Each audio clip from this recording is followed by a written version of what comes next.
మా మూతవారి మలయ మామని పిలుద్దాం. మామా ఓ మామా పోతా సీని గాని కిరణ్ గాని అందరిని జమ చేసుకొని పోయి సంఘం పెట్టాలి, గట్టిగానే పోరాటం చేయాలి, ఇడిచిపెట్టద్దు వీళ్ళను. అబ్బో మా మలయ మామ ఎటు జోరుగానే పోతాడు కదా, ఎటు పోతాడో అడుగుతా. ఓ మామా ఎటు పోతానవే? మళ్ళీ వెళ్తాను పంచాయతీ పెట్టుకుంటాను. వచ్చినవా అత్తవు? అరే నాకు లొల్లి తప్ప ఏం పనిలే అనుకుంటా. నల్లి కుట్లదానా, నాలుగు ముచ్చదానా, కప్పకల్లదానా? ఓ మామా ఎటు పోతానవంటే గట్ల తిడతానమేంది? వార్తలు పట్టుకొని రావా? వార్తలు లేవు, నా లొట్ట ఫీజు లేదు, నేను ఆఫీస్కి రాను, అసలు కొలువే చేయపో. అరే ఇంటికాడనేమో నీ అత్తతోని పోరు, ఆఫీస్కి అత్తనేమో నీతోని పోరు. మా మొగుళ్ళ బాధలు ఏమని చెప్పాలి, ఎన్నని చెప్పాలి? ఏడ ఫిర్యాదైనా మీ ఆడోళ్ళకే సపోర్ట్ చేయబట్టి ఎవ్వరు చూడు. మా బాధలు ఎవరైనా పట్టించుకుంటాలా? ఎవలేమన్నా నిన్ను గంతగానం గరంగా పడుతుంది? సకా కొలువు కొత్తవా లేకుంటే నౌకరి ఊస్తూ చేపియమంటవా? గా టార్చర్ గా పెత్తనం తట్టుకోలేకనే నేను భార్య బాధితుల సంఘం పెడతానని పోతానా.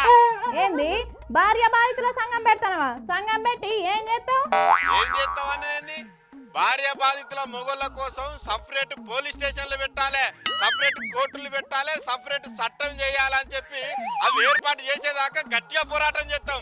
ఇప్పుడు గంత కష్టం ఏమొచ్చింది మామ నీకు? వరకట్న వేధింపుల చట్టం వచ్చిన కాడ నుంచి ఆ చట్టాన్ని అడ్డం పెట్టుకొని కొంతమంది ఆడోళ్ళు ఆ చట్టాన్ని దుర్వినియోగం చేసి ఎంతమంది మొగోళ్ళ జీవితాలతోని ఆట ఆడుకున్నారో తెలుసా నీకు? వరకట్న వేధింపుల చట్టం అత్తే మాత్రం విచారించిన తర్వాతనే శిక్షలు ఎత్తారు. అయినా చట్టం ఎవరికి చుట్టం కాదు. చట్టం ఎవరికి చుట్టం కాదన్న సంగతి నాకు కూడా ఎరికే.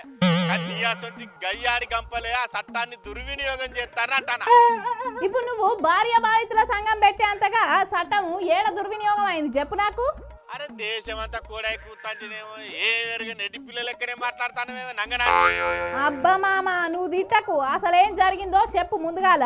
బెంగళూరులో అతుల్ సుభాష్ అనే సాఫ్ట్వేర్ ఇంజనీర్ మీద ఆ పుల్లగాని తప్పు లేకున్నా కూడా వాళ్ళ పెళ్ళ వరకట్న వేధింపుల కేసు పెట్టి వేధించిన సంగతి నీకు తెలుసా? తెలియదు? నిజంగా చెప్పు మామ. ఒట్టే నాకు ఎరకలేదు. ఎరుకుంటే నిన్నెందుకు అడుగుదును? జర తిట్టకు, నువ్వే చెప్పాలి ఏం జరిగింది అని. నా పెళ్ళం నా మీద తప్పుడు కేసు పెట్టింది సార్ అని చెప్పి నెత్తినోరు కొట్టుకొని ఎంత మొత్తుకొని చెప్పినా ఎవ్వరు పట్టించుకోలేదట.